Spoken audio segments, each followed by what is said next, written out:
안녕하세요. 민트입니다. 앞집의 공사는 이제 뼈대가 다 세워져서 성냥개비로 틀을 잡아놓은 것처럼 생겼습니다. 상상이 되시죠? 이런 집이 이제 벽도 만들어지고 방도 만들어지고 그 안에 사람이 들어가 살게 되죠. 의식주 활동을 공유하는 생활 공동체. 이것을 우리는 가정이라고 말합니다. 가정은 인간이 태어나서 처음 맞닥뜨리는 사회 집단이고 공동체 구성원 간의 정서적 지지가 이루어지는 마음의 안식처이자 공동생활이 이루어지는 물리적 공간을 뜻한다고 합니다. 그 정서적 관계에 따라서 누구에게는 얼른 달려가고 싶은 집일 테고 누구에겐 어서 빨리 탈출하고 싶은 집일 수도 있습니다. 하지만 어떤 경우든 꼭 다시 찾게 되죠. 오늘 소개해드릴 작품은 그 관계와 관련이 있습니다. 우린 대부분 그 관계를 맺고 있기 때문에 쉽게 공감하실 거라고 생각되는데요. 이현신 작가님의 잃어버린 시간이라는 작품을 함께 들어보려고 합니다. 이현신 작가님은요, 2019년 다다음 생에도라는 작품으로 등단을 하셨고요. 중편소설 파란고리 문어로 제14회 해양문학상 대상도 받으셨습니다. 2022년엔 10cm라는 소설집을 출간하셨어요. 다다음 생에서도라는 제목도 그렇지만 이 10cm라는 제목도 뭔가 호기심을 일으키지 않나요? 이 작가님의 글들은 대부분 제목이 참 눈길을 끕니다. 단편소설 제목을 보면요. 달래꽃, 은밀하게, 손, 틈, 낯선 봄, 선, 잃어버린 시간. 그죠? 제목이 다 읽어보고 싶게 만들지 않나요? 네, 이 중에 낭독할 작품은 앞서 말씀드렸듯이 잃어버린 시간이라는 작품인데요. 여기에 우수아이아라는 지역이 나옵니다. 이 우수아이아는요, 아르헨티나의 티에라델푸에고 섬 남쪽에 있는 곳인데요. 세계에서 가장 남쪽에 있는 도시고 남극에 가장 가깝다고 합니다. 네, 이 세상 가장 끝에 있는 그 도시 우리도 함께 가보겠습니다. 그리고 제 형편을 아시는 분들은 낭독을 하기까지의 과정을 아실 거예요. 한국에서 종이책을 사면 여러 가지 편의상 한국에 있는 언니에게로 배송이 돼서요. 언니가 제가 원하는 글을 전화기로 일일이 찍어서 보내줍니다. 그렇게 해서 낭독을 하게 되는데요. 이현신 작가님께 어떻게 하다가 의도치 않게 그 과정을 설명하게 됐어요. 그랬더니 그 사정을 아시고는 편하게 읽으라면서 가지고 계신 원고를 파일로 보내주셨습니다. 여기서 저는 또 감동을 하지 않을 수가 없는 거죠. 가슴이 벅차다고 해야 할까요? 뭐라고 다 말로는 표현이 안 되는 감사함이었습니다. 이현신 작가님께 진심으로 다시 한번 감사의 말씀을 드립니다. 고맙습니다. 자, 그럼 이현신 작가님의 잃어버린 시간 시작하겠습니다.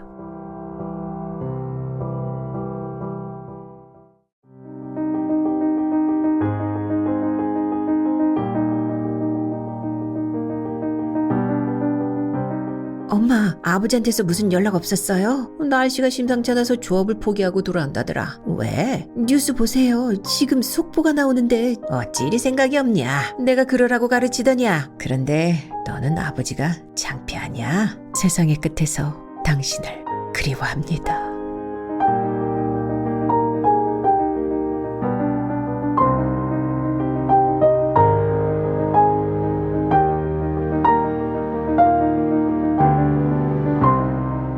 잃어버린 시간. 이현신.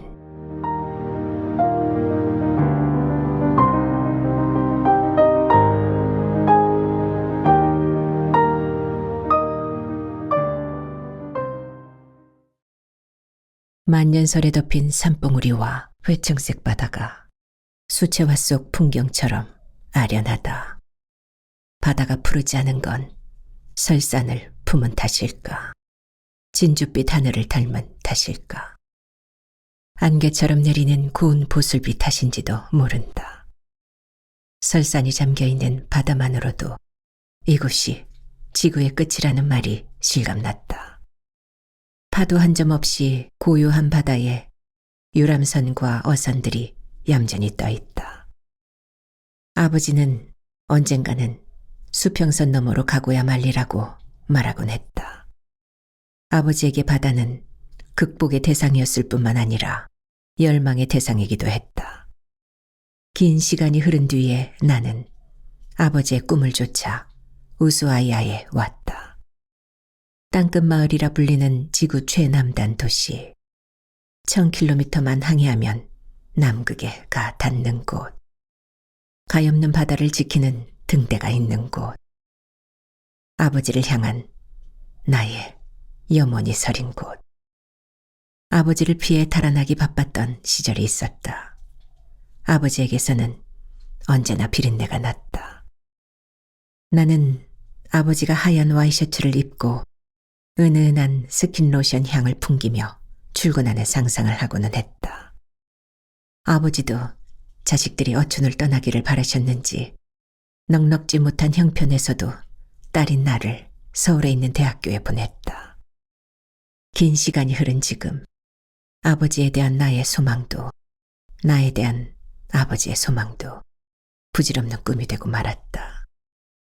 나는 실업자가 되었다. 가장자리부터 지워지다가 완전히 사라지고 마는 신기루처럼 내가 다니던 회사는 문을 닫았다. 어디를 향해 나아가야 하나? 나를 기다리는 건 무엇일까? 두려움, 절박함, 자괴감, 실망 같은 감정이 민물처럼 밀려왔다. 시간은 많은 걸 바꾸는 힘이 있다. 내가 싫어했던 모든 게 그립다.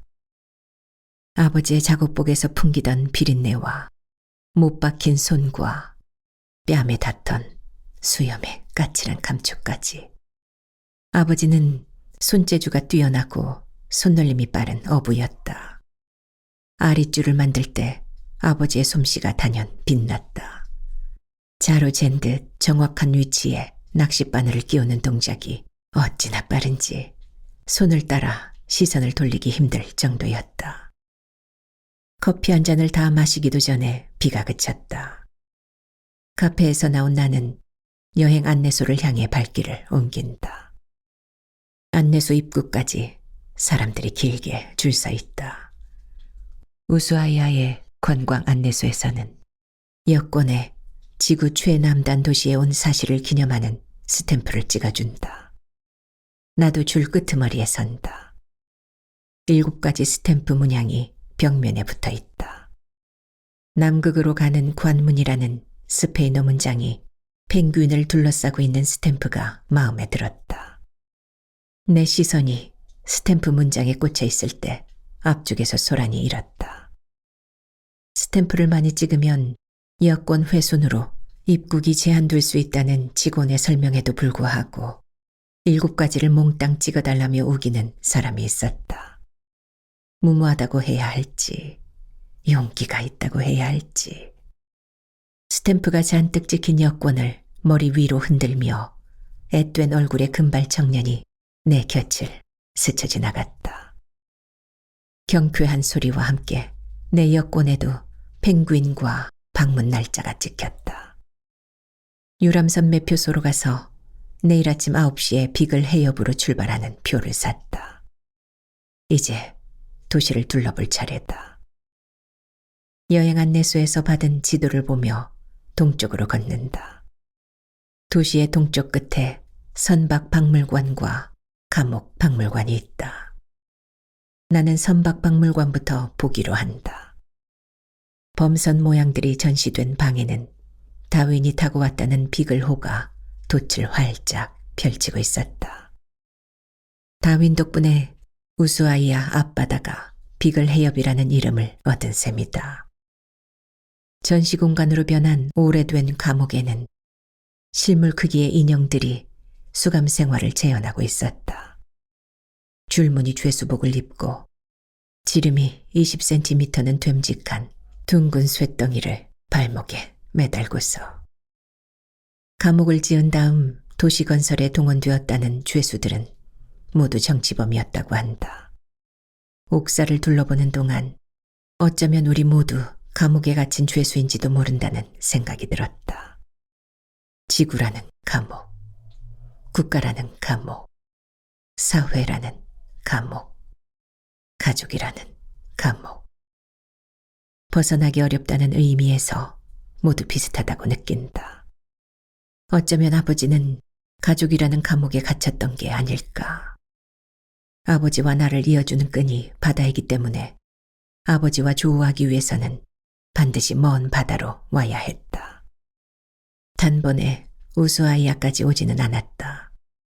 설산을 넘고 사막을 가로지르는 동안 아버지를 잠시 잊은 적도 있었다. 400년 동안 비가 한 방울도 내리지 않았다는 광야에 온전히 매혹되었다.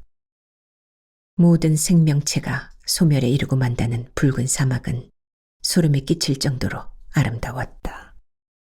존재의 소멸 앞에서 한 개인의 고뇌와 회한, 이별과 절망, 구속이나 질곡이 무슨 의미가 있으랴. 광막한 사막을 진작 보았다면 나의 선택이 달라졌을지도 모른다. 이번 여행에서 나는 독방을 쓴다. 동숙자의 숙면을 방해하지는 않을까 두려워서다. 2인 1실 기준으로 책정된 여행 상품이기에 추가 비용을 내야만 했다. 결벽증에 가까운 이런 성품이 아버지를 닮았다. 세월이 흐를수록 내가 아버지를 닮았다는 사실을 뼈저리게 느낀다. 아버지는 누구에게도 피해를 끼치려고 하지 않았다. 피해는커녕 모든 사람을 배려하는 삶을 살았다. 아버지가 가장 많이 하신 말은 내가 걸어간 자리는 표시가 나야 한다 였다. 누구도 지나가지 않은 길은 아직 길이 아니지. 잡초가 무성하고 돌멩이도 널려 있을 거야. 그 길을 처음 가는 사람이 돌멩이를 지우고 풀을 잘라내야 하는 거란다. 그래야 다음 사람이 그 길을 따라 편안하게 걸을 수가 있지 않겠니? 어린 시절 나는 아버지의 말도 삶의 방식도 이해하지 못했다. 이 사람 저 사람에게 이용당하는 것 같아서 속상했고 타인에게 베푸는 만큼 내 몫이 줄어드는 것 같아서 불만이었다. 이웃집 아이들에게는 자상했지만 우리 남매에게는 엄격했다. 맏딸인 나에게 특히 엄해서 어떻게 하면 하루빨리 아버지의 집에서 나갈 수 있을까 고심했다. 그러나 지금은 아버지가 자신을 위해서는 아무것도 하지 않았음을 안다. 일밖에 모르는 머저리, 호구, 주변머리 없는 사람. 멋대가리도 없고 재미도 없다는 엄마의 빈잔이 사실이면서 동시에 표매였다는 것도 안다. 가장이 되고 나서야 나는 아버지의 삶을 이해하게 되었다. 이해하는 만큼 사랑한다고 하지 않는가. 이해하지 못했기 때문에 아버지를 사랑하지 못했다. 감옥 박물관의 복도를 걸으며 때늦은 후회를 한다. 그리고 아버지를 그리워한다. 아버지를 생각하면 바다가 떠오르고 뒤이어 등대가 떠오른다. 내가 태어난 집 바로 앞에 방파제가 있었고 방파제 너머 등대가 있었다. 이른 새벽 하늘이 연보랏빛으로 깨어나면 등대의 불빛이 작은 별처럼 반짝였다. 나는 명멸하는 등대의 불빛이 아버지의 귀갓길을 인도한다고 믿어 의심치 않았다. 시신 없는 죽음이라서 아버지를 추모할 곳이 바다 외에는 없다. 나는 기제사를 지내는 마음으로 매년 팔미도 등대에서 새해를 맞는다. 올해 첫 일출은 보지 못했다.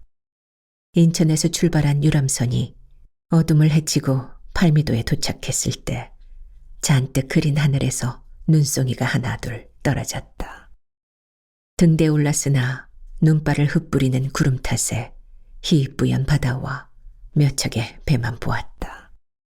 10년 전 그날도 하늘은 잿빛이었다. 캠퍼스를 가로질러 기숙사에 가는 동안 광택을 잃은 낯빛 하늘에서 빗방울 하나가 툭 하고 이마에 떨어졌다. 빗방울 개수가 늘어나고 떨어진 나뭇잎들이 회오리 바람에 실려 하늘로 솟구쳐 올랐다. 가방을 머리에 이고 달리는 동안 바다도 이렇게 미쳐서 날뛰는 게 아닌지 걱정되었다. 휴게실에 가서 TV를 켰다. 빨간색 글자가 화면을 채웠다. 제주도 인근 해상에서 조업 중이던 배 여러 척 침몰. 가슴이 벌렁거리며 손이 떨렸다. 이상하게 불길했다. 나는 엄마에게 전화를 걸었다. 엄마, 아버지한테서 무슨 연락 없었어요? 2시간쯤 되었나? 날씨가 심상치 않아서 조업을 포기하고 돌아온다더라. 왜? 뉴스 보세요. 지금 속보가 나오는데 제주도 인근에서 배가 여러 척 침몰했대요. 나는 전화기를 끊기 무섭게 기도실로 달려갔다. 제발 아버지에게 아무 일도 일어나지 않게 해달라고. 침몰한 배들 가운데 아버지의 배가 없게 해달라고 빌었다. 난생 처음 신에게 한 기도였지만 내 기도는 소용이 없었다. 이어지는 뉴스 특보 속에 아버지의 이름이 있었다. 아버지와 아버지의 배는 아무런 흔적 없이 사라지고 말았다. 기상대의 늑장 예보에 많은 배가 침몰했다는 비난이 뉴스의 앞머리를 장식했고 실종된 배도 사람도 많았으나 구조 작업은 중단되었다. 나는 기적처럼 아버지의 배가 나타나기를 바랐다. 상선이든 화물선이든 남의 나라 어선이든 아버지의 배를 발견해서 타고 있던 사람들을 모두 구조했다는 뉴스가 나오기를 기다렸다. 그렇게 아버지와 이별했다. 아버지가 어느 무인도에서 구조를 기다리고 있을지도 모른다고 오래오래 생각했다. 시신이 없으니 장례식도 없었다. 사망신고를 하기 전까지 아버지는 서류상 산 사람이었다. 어부의 딸이 갯가가 아닌 곳에서 삶을 시작할 수는 없는 일이다. 눈을 뜨고 있을 땐 언제나 바다가 보였고 1년 12달 파도 소리를 들으며 잠이 들었다. 썰물이 지면 방파제 안쪽 바다 깊이가 1m 정도밖에 되지 않았다. 투명한 물 아래 잔잔한 조약돌이 깔려 있었고 물살은 돌멩이를 간지럽히기 좋을 만큼만 살랑이었다. 아버지는 5살밖에 되지 않은 나를 바다에 데리고 가서 헤엄치는 법을 가르쳐 주었다. 여동생과 남동생은 언니에게만 누나에게만 아버지가 헤엄을 가르쳐 주었다며 원망하고는 했다. 덕분에 나는 등대섬까지 헤엄쳐서 갈 수 있었다. 접시에 담긴 물처럼 잔잔한 바다에는 보일 듯 말 듯 투명한 새우와 새끼 손톱만한 뿔소라가 많이 살았다. 뿔소라의 작고 단단한 뚜껑이 앙증맞고 깜찍했다. 나는 뚜껑을 가지기 위해 뿔소라를 많이 잡았다. 그렇게 작은 건 잡으면 안 된다는 개념이 없었다. 아버지가 나를 심하게 혼냈다. 이렇게 작은 걸 잡다니 아무리 애라지만 어찌 이리 생각이 없냐. 내가 그러라고 가르치더냐. 새끼를 잡으면 안 된다고 하면 될 터인데 그렇게 가르쳤냐고 하니 너무 서러웠다. 아버지가 무섭기도 하고 억울하기도 해서 구슬 같은 눈물을 흘리며 말없이 서 있었다. 억울한 마음이 컸다. 새우든 물고기든 뿔소라든 방파제 안에서 잡으면 안 돼. 알았냐? 자라서 큰 바다로 나가야 하는데 다 잡아버리면 나중에 아버지가 잡을 게 없잖아. 알았지? 대답 안 해. 나는 끝끝내 대답하지 않았다. 마지못해 고개만 끄덕였다. 그날 이후 아버지는 바다 생물과 고기 잡는 법이 적힌 책들을 사오셨다. 바다로 나가지 않아도 쉴 새 없이 무언가를 해야 했고 고단한 어부였지만 책을 펼쳐놓고 자세하게 설명해 주셨다. 나는 아버지의 말이 옳다고 인정하지 않을 수 없었다. 저인망어법은 바다 및 해저에서 그물을 끌기 때문에 진흙과 모래가 일어나 바닷물을 깨끗하게 만드는 해명 같은 생물을 죽음에 이르게 하므로 금지해야 한다거나 그물 눈이 너무 조밀하면 어린 물고기까지 그물에 걸리니 안 된다거나 하는 내용이었다. 아버지의 말이 내 머릿속에 굳건하게 자리를 잡았다. 지금도 어린 대게까지 싹쓸이를 했다거나 그물로 바닥을 훑어서 마구잡이로 남획을 한다는 뉴스를 보면 주먹을 불끈 쥐게 된다.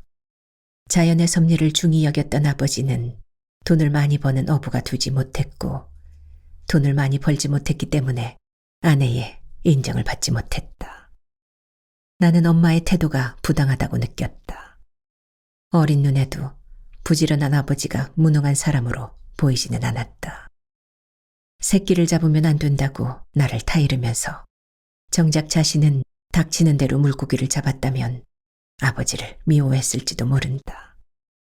초등학교 6학년 어느 여름날 아버지가 헤엄치러 갈래 하고 물었다. 썩 내키지는 않았지만 한편으론 가고 싶기도 했다. 수영복 위에 긴 티셔츠만 걸친 나와 달리 아버지는 남방 셔츠에 바지까지 차려입었다. 나는 고개를 숙인 채 두어 걸음 뒤에서 조심히 걸었다. 아버지는 몇 번이나 고개를 돌려 뒤를 돌아보았지만 가에 서서 걷자고 하지는 않았다. 아버지와 나는 방파제 위에서 옷을 벗었다.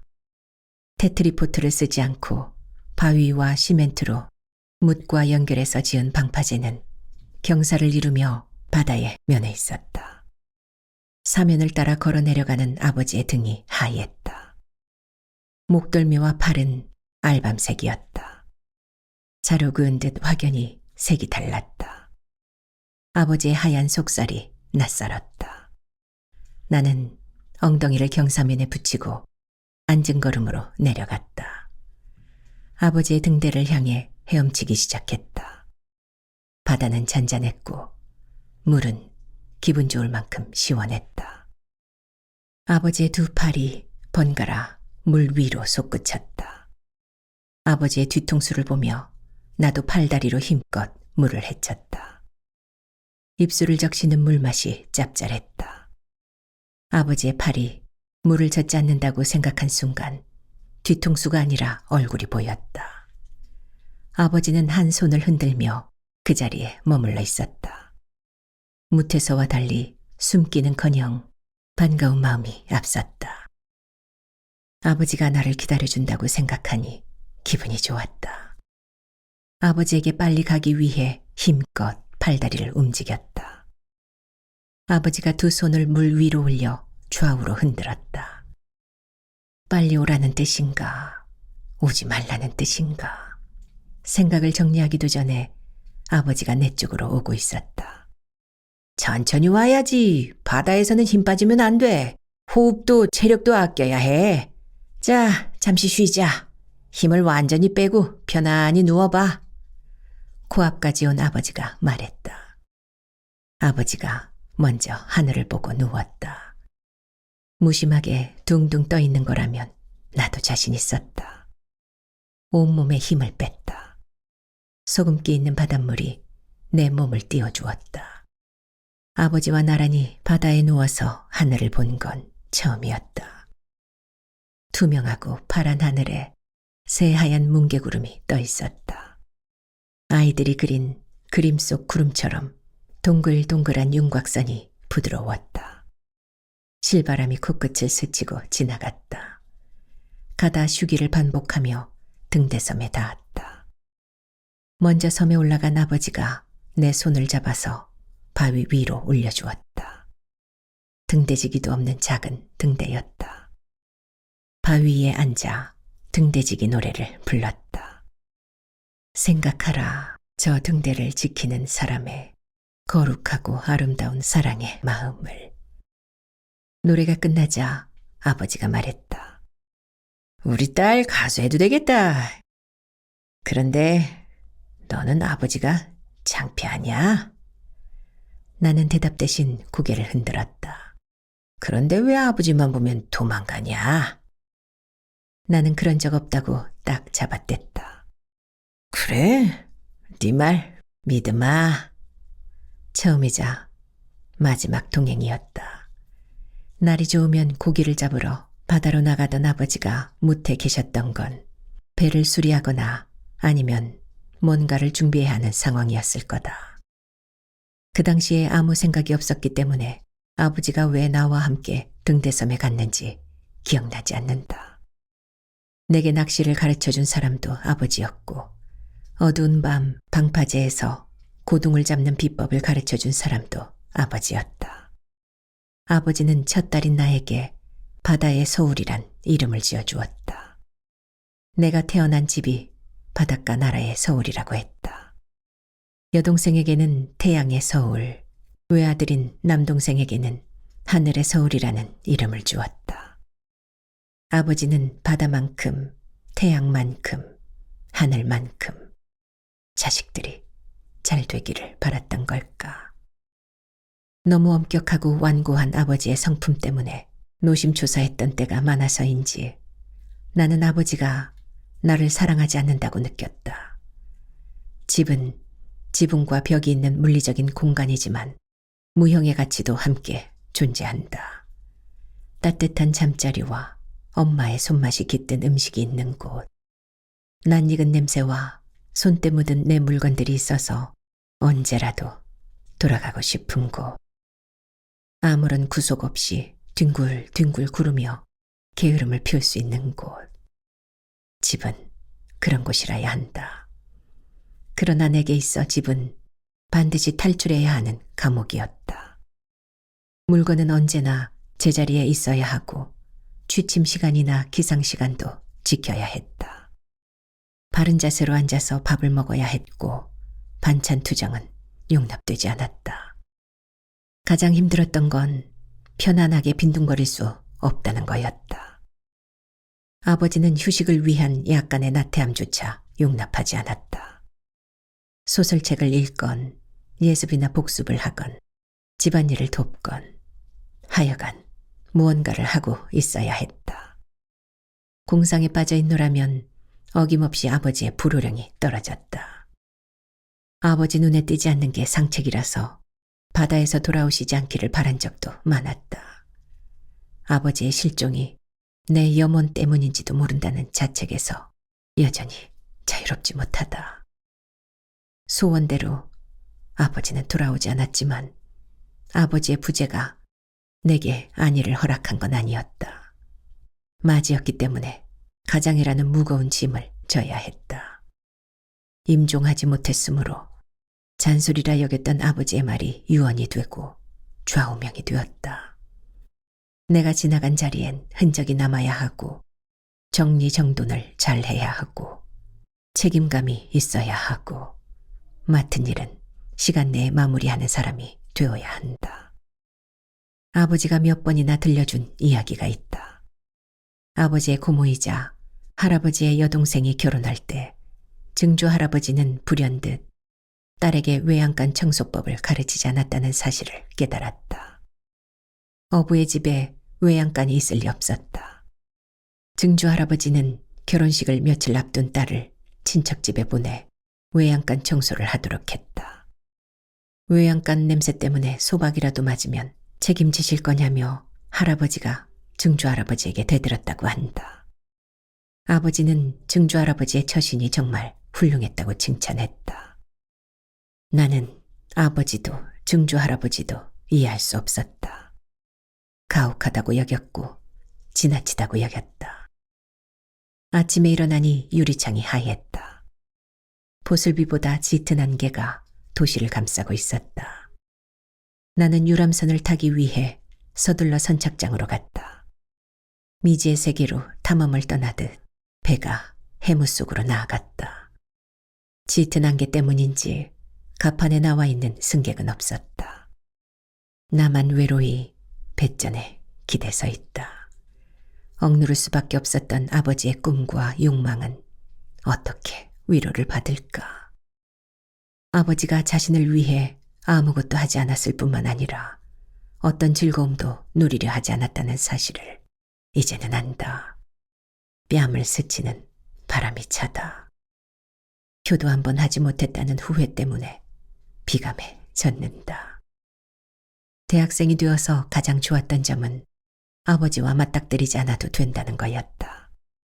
아버지가 무태서보다 바다에서 더 오래 머물렀기 때문에 잠잘 때를 제외하면 얼굴을 마주할 시간은 얼마 되지 않았다. 나는 그 짧은 시간조차 아버지와 대면하지 않을 방안을 궁리하느라 머리를 쥐어짰다. 기숙사에서 마지막으로 퇴실하는 학생이었고 제일 먼저 입실하는 학생이었다. 방학 중에도 계절학기 수강을 핑계 삼아 가능하면 집에 가지 않으려고 했었다. 기숙사에는 전국에서 온 아이들이 모여 있었다. 대부분 잘 사는 집 아이들이었고 의사, 변호사, 교수, 사장이 그 애들의 아버지였다. 나는 친구들의 아버지와 내 아버지를 비교했고 열등감을 느꼈으며 아버지를 멀리했다. 아버지는 나를 기다렸지만 나는 아버지를 보러 가지 않았다. 내가 범한 가장 큰 잘못이자 돌이킬 수 없어 절망스러운 일이다. 그때는 흘러간 시간이 되돌아오지 않는다는 것도 몰랐고 사랑한다는 말을 영원히 들려줄 수 없다는 것도 몰랐다. 백사장에 떨어진 한 방울의 물처럼 아버지는 호련히 사라졌다. 안개가 옅어지자 푸른 하늘이 조각조각 드러났다. 회청색을 띠던 바다색도 점점 파래졌다. 시야는 쨍 소리가 날 것처럼 맑았고 구름 사이로 투명한 햇살이 화살처럼 쏟아져 내렸다. 공기 중에는 내게 익숙한 짭조름한 냄새가 섞여 있지 않았다. 나는 어디로 가건 바다만 보면 물속으로 뛰어들곤 했다. 어떤 바다의 물은 고향의 바닷물보다 작고 어떤 바다의 물은 싱거웠다.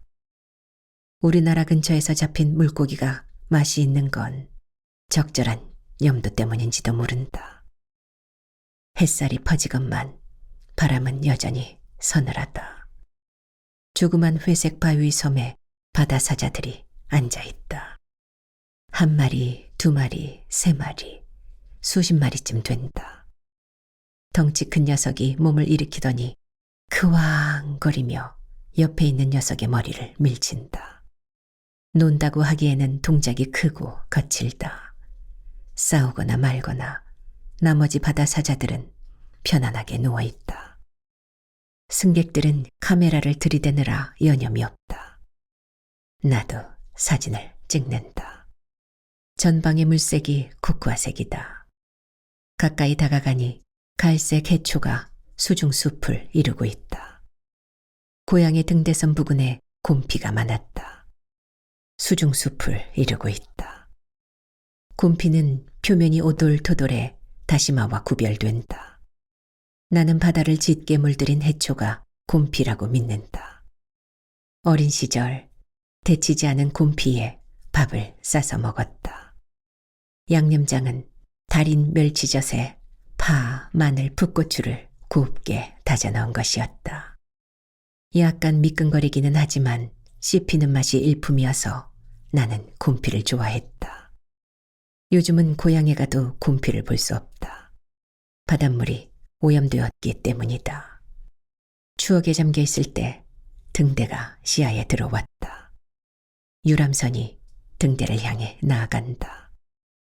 등대의 색깔이 기호처럼 쓰인다는 사실을 최근에 알았다. 흰색은 대부분 유인등대다. 빨간색은 항로 오른쪽에 장애물이 있다는 표시이고 흰색은 왼쪽에 장애물이 있다는 표시이다. 노란색은 소형 선박이 다니는 간이 통로를 알려주고 초록색은 암초가 많으니 가까이 오지 말라는 경고라고 한다. 아버지와 내가 헤엄쳐서 갔던 고향의 등대는 빨간색이었다. 저 멀리 보이는 등대는 아래 위는 붉은색이고 가운데는 흰색이다. 오른쪽에 장애물이 있는 유인 등대란 뜻일까? 바다나 등대가 신비로운 건 순간순간 달라지는 물색 때문이리라. 기온은 물론이고 바람과 구름의 개수에도 영향을 받는 것 같았다. 계절과 상관없이 물색이 짙어지면 전날보다 따뜻하게 입었던 기억이 난다. 물 한 개가 피어오르는 순간은 항상 그 자체다. 수면에서 스멀스멀 피어오른 해무는 등대부터 지우고 무트러 올라온다. 새하얀 안개가 눈 깜짝할 사이에 가로등과 도로와 집들을 삼킨다. 그런 날이면 나는 미궁으로 빠져드는 느낌이 들었다. 시계 제로인 마을에 울려 퍼지는 개 짖는 소리. 나는 눈을 감고 가만히 서서 소리를 구별하려고 애썼다. 저 소리의 주인은 옆집 강아지. 저 소리의 주인은 뒷집 진돗개. 개 울음소리로 방향을 가늠하며 집으로 가노라면 미궁을 탈출한 테세우스가 된 기분이었다. 등대섬 근처에서 배가 속도를 줄였다. 펭귄이 등대를 빼곡하게 둘러싸고 있다. 사람들이 "이야, 펭귄이다" 를 외치며 환호했다. 안내자가 펭귄이 아니라 황제 가마우치라고 알려주었다. 다윈은 물갈 귀 달린 발과 하얀 배 때문에 펭귄으로 착각할 법한 황제 가마우지를 진화론의 근거로 삼았다. 황제 가마우지는 걷고 잠수하고 날 수 있다. 다다다다 물을 박차는 소리를 따라 고개를 돌린다. 황제 가마우지들이 힘차게 이륙한다. 설산을 품은 바다와 황제 가마우지와 바다사자를 아버지와 함께 볼 수 있다면. 아버지의 웃음소리가 들리는 듯하다. 아버지는 실종된 게 아니라 파도에 밀려 이곳까지 오신 게 아닐까. 아버지가 어딘가에서 여전히 살고 있지 않을까. 오랫동안 나는 용궁이 실제하기를 바랐고 아쿠아맨이 왕으로 등극하는 해저 왕국이 있기를 바랐다. 아쿠아맨의 아버지처럼 내 아버지도 먼 바다의 등대지기로 살고 있다고 믿고 싶었다. 아버지의 사망 선고를 가장 강력하게 반대한 사람은 나였다. 에녹 아덴처럼 반드시 돌아오실 거라고 우겼다.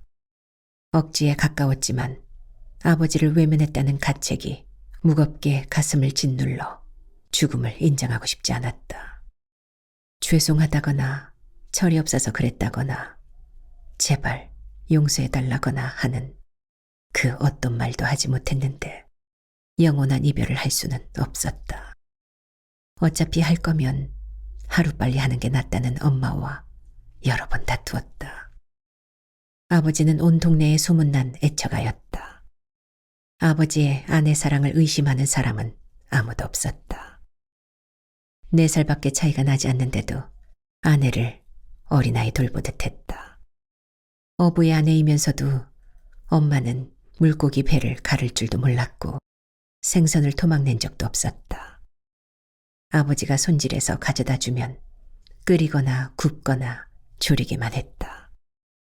한겨울에 먹는 시원한 대구탕도 제사상에 올릴 조기나 민어도 아버지의 손길이 가지 않으면 안 되었다. 아버지는 자식들에게는 정리를 잘하라거나 게으름을 피우지 말라거나 숙제를 다 했느냐고 잔소리를 했지만 아내에게는 지청구하지 않았다. 연탄불이 꺼지면 피우는 사람도 아버지였고 마당을 청소하는 사람도 아버지였다. 빈대떡이라도 부치는 날에는 누가 볼까 염려가 되었는지 방 안에 앉아서 맷돌을 돌렸다. 아버지와 헤어진 지 어느새 10년이 흘렀다. 겨울이 되면 나는 아버지를 생각하며 호떡을 사 먹는다. 몇 살 때였는지 정확히 기억나지 않지만 칼바람이 귀를 에어낼 것처럼 휘몰아치던 겨울 저녁이었다. 숨을 헐떡이며 현관 안으로 들어선 아버지가 품에서 꺼내놓은 건 호떡 5개였다. 호떡은 따뜻했다. 너무 뜨겁지도 않고 식어서 굳지도 않은 딱 먹기 좋은 상태의 호떡에서는 달콤한 흑설탕 냄새가 났다. 엄마는 "난 또 겨우 호떡이야" 라고 말했다. 엄마가 호떡을 먹었는지 더 달라고 떼쓰는 남동생에게 주었는지 정확히 기억나지 않는다. 나는 내 몫의 호떡을 아껴서 조금씩 베어 먹는 데만 열중했다. 세상에서 제일 맛있는 호떡이었다. 땅콩과 깨가 박힌 큼지막한 엿이나 단팥빵, 도넛 같은 간식을 사온 사람도 아버지였다. 아버지는 쇠고기나 돼지고기 같은 육식은 하지 않았고 싱싱한 생선을 먹을 수 있어서 그랬는지 자반고등어나 굴비도 좋아하지 않았다. 엄마의 식성은 정반대였다. 엄마가 족발을 사오면 아버지만 빼고 우리끼리 둘러앉아서 먹었다. 아버지는 외계인이라도 보는 것처럼 신기하다는 표정으로 우리를 보고는 했다. 아버지는 쇠고기국도 국물만 먹었다. 그럴 때면 나는 얼른 아버지가 남긴 건더기를 챙겨 먹었다. 선명하게 떠오르는 사소한 기억들이 너무나 아파서 아버지의 실종 이후 나는 쇠고기국과 족발을 먹지 않는다. 엄마는 아버지의 두 번째 발가락이 엄지발가락보다 길어서 불만이었고 발가락 사이가 벌어져 오리발 같다고 흉을 보았다. 나도 검지발가락이 엄지발가락보다 길다. 검지가 엄지보다 길면 아버지가 먼저 죽는다는 속설이 있다. 엄마는 너 때문에 아버지가 일찍 죽었다며 나를 원망하고는 했다. 아버지를 닮은 내 발가락은 몰톤 발가락이라 불리는 일종의 기형이다. 발가락 자체에 문제가 생기지는 않으나 무릎이나 골반에 영향을 미친다. 피로 골절이 생기기도 하고 발바닥에 티눈이나 굳은 살이 박이기도 한다. 아버지가 발바닥에 굳은 살을 작은 칼로 도려내는 광경을 자주 보았다. 나이테처럼 가는 줄무늬가 있는 딱딱하고 노르스름한 살조각이 무척 신기했다. 굳은 살을 그렇게 자주 도려내야 했던 이유가 발가락 때문이었다니. 책을 즐겨 읽던 아버지가 불리한 신체 조건으로 가혹한 육체 노동을 견뎠다는 사실을 예전에는 몰랐다. 아버지의 작업복 주머니에는 언제나 책이 들어있었다. 내가 읽었던 동화책도 세계문학 전집과 대백과 사전도 아버지가 할부로 샀다. 엄마는 영업사원의 꿰매 빠져서 쓸데없는 책을 자꾸 산다고 눈을 흘겼지만 아버지는 못 들은 척했다. 백과사전이나 양장본 전집을 팔기 위해 주기적으로 선창해오던 서적 외판호는 아버지가 부탁하면 자기가 취급하지 않는 책들도 사다 주었다. 우리 집에는 일본 소설책이 많았다. 아버지가 읽고 나면 내가 읽었다. 소설 속 배경이 되는 바다나 갯마을이 우리 동네와 흡사했다. 해가 뜨는 바다, 지는 바다, 풍랑이 이는 바다. 등대와 바닷가의 작은 집들, 잡아온 생선을 이웃과 나누는 장면들까지 모두 비슷했다.